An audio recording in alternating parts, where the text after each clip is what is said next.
पावसाळा सुरू झाल्यानंतर सर्व पर्यटकांना आकर्षित करणारा ठोसेघर धबधबा आता पूर्ण क्षमतेने प्रवाहित झाला असून या धबधब्याचं नयनरम्य दृश्य पाहण्यासाठी पर्यटक मोठी गर्दी करताना दिसतात।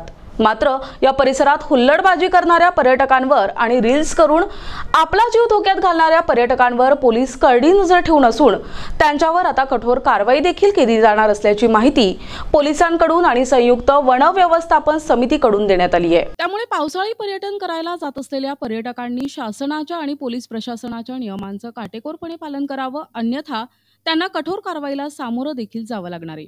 साताऱ्यातील पश्चिम भागामध्ये असलेला ठोसेघर धबधबा हा सर्वच पर्यटकांना आकर्षित करत असतो। तब्बल 200 मीटर उंचीवरून खोल दरीत कोसळणारा पांढरा शुभ्र धबधबा पाहण्यासाठी राज्यातून पर्यटक ठोसेघरला येत असतात। सध्या हेच पर्यटक ठोसेघरचा धबधबा पाहण्यासाठी गर्दी करू लागलेत।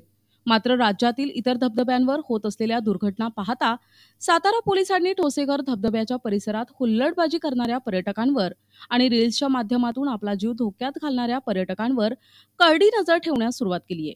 आपला जीव धोक्यात घालून हुल्लडबाजी करणाऱ्या पर्यटकांना चाप बसावा यासाठी सातारा पोलिसांनी देखील कठोर पावलं उचलून या हुल्लडबाज पर्यटकांना कठोर शासन घडविण्याची भूमिका घेतली आहे। त्यासाठीच या परिसरात कठोर निर्बंध देखील लावण्यात आलेत। या निर्बंधांचं पालन पर्यटकांनी न केल्यास त्यांच्यावर कायदेशीर कारवाई देखील केली जाणार आहे।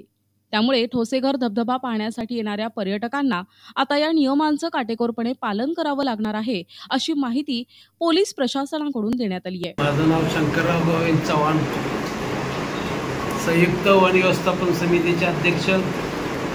3-4 दिवसात आता भरपूर पाऊस सुरू झालेला आहे। धबधबा पूर्ण ओसडून व्हायला लागलेला आहे आणि अनुचित प्रकार घडू नये म्हणून आम्ही सुद्धा फार दक्षता घेतलेली आहे। शासनाची सुद्धा आम्हाला मदत मिळत आहे।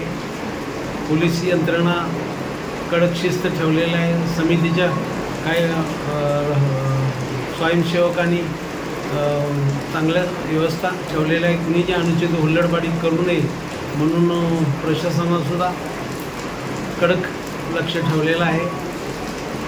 अनुचित प्रकार घडू नये म्हणून दक्षता सर्वांनी काळजीपूर्वक दक्षता घेतलेली आहे। NTV news Marathi, Satara.